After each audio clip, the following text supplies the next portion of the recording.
Bom, pessoal, hoje não vai nem ser uma aula de matemática, é só um dropzinho respondendo a uma dúvida de um inscrito que me mandou lá no Instagram, certo? Então, por que que nós não somamos os radicandos?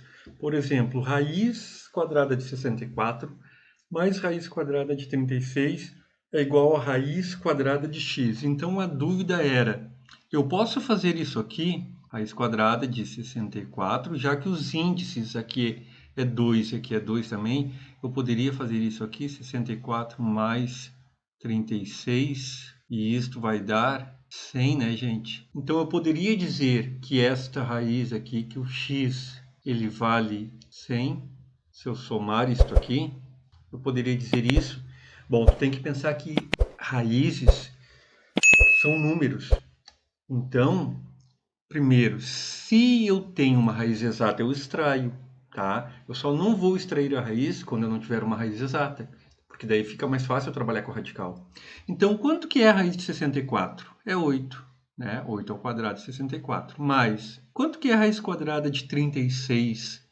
É 6. Quanto que é a raiz quadrada de 100? É 10. Bom, e aqui a gente consegue ver, né? 8 mais 6 não é igual a 10, né? Então, eu não posso fazer isto por causa desta propriedade. Não posso. Então, como que eu resolveria isso aqui? Neste caso aqui, tá? Então, eu não posso somar os radicandos, tá, pessoal? Então, aqui, vou fazer aqui no cantinho, é o seguinte, a raiz quadrada de 64 mais a raiz quadrada de 36 é igual a raiz quadrada de x. Bom, eu vou extrair a raiz aqui, é 8, mais aqui é 6. E isto aqui é igual a raiz quadrada de x. Então, 8 mais 6 é 14, e isto aqui é igual a raiz quadrada de x. Bom, se eu quero saber quanto que vale essa raiz quadrada de x aqui, eu vou eliminar isso aqui. E como que eu faço isso? Sempre usando a operação contrária. Então, eu vou pegar isto aqui e vou elevar ao quadrado. E assim, eu vou pegar isto aqui e vou elevar ao quadrado. Então, 14 ao quadrado é 196. E aqui, raiz quadrada de x elevado ao quadrado é o próprio x. Então, o valor do meu x é 196. E é assim que eu resolvo essa expressão aqui, tá? Não posso somar isto aqui, tá?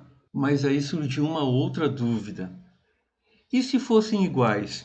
Se fosse assim, raiz quadrada de 36 mais raiz quadrada de 36, eu poderia somar e pensar, ué, agora eu posso somar, né?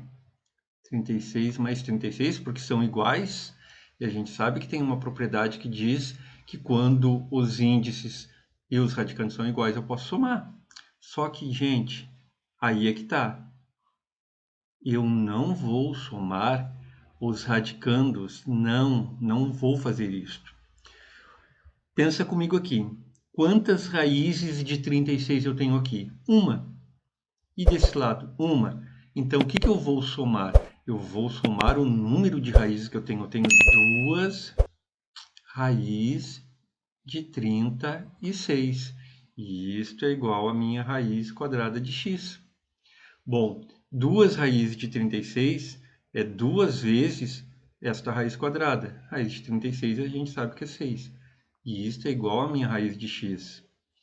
Tá? Vou continuar aqui do outro ladinho aqui, tá? Vou seguir para cá. Então, a minha raiz de x é igual a 12. Mesma coisa daqui, né? Vou elevar ao quadrado dos dois lados. Então, o meu x ele vale exatamente 144. Olha como dá diferente, tá? Então, pensa comigo aqui, ó. Fazendo agora aqui, só uma provinha real, rapidinho. Raiz de 36, né? Mais raiz de 36 tem que ser igual a raiz de x. Eu achei que o meu x é 144. Raiz de 36 é 6. Mais raiz de 36 é 6. Raiz de 144 é 12. 6 mais 6 é 12. Aí sim, tá? Então, não esqueçam, não existe uma propriedade dos radicais que me permite a soma do radicando. Somente quando as raízes forem iguais porém a gente vai somar o número de raízes. Certo, pessoal? Um abraço e até a próxima aula.